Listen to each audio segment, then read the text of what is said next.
कणकवली शहरात होणारे गैरप्रकार रोखण्यासाठी पोलीस यंत्रणेकडून शहरात ठिकठिकाणी सीसीटीव्ही कॅमेरे बसवण्यात आले आहे। त्यामुळे काही प्रमाणात गैरप्रकार कमी झाले असून श्रीधर नाईक चौकातील सीसीटीव्हीला सध्या विविध राजकीय पक्षांच्या बॅनर्सचं ग्रहण लागल्याचं दिसत आहे।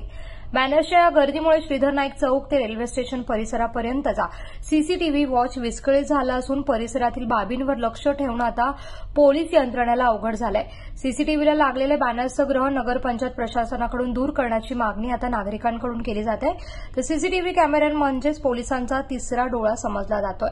या सीसीटीव्हीमुळे सर्वत्र पोलिसांना वॉच ठेवता येतोय। त्यामुळेच कणकवली शहरातील गैरप्रकार रोखण्यासाठी पोलीस यंत्रणेकडून शहरात ठिकठिकाणी सीसीटीव्ही कॅमेरे बसवण्यात आले होते।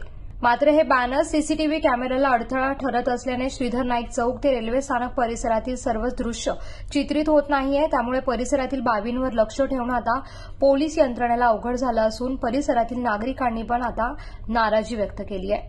कोकणासह परिसरातील ताज्या घडामोडींसाठी सागर डिजिटलला सबस्क्राईब करा आणि नोटिफिकेशनसाठी बेल आयकॉनवर प्रेस करा।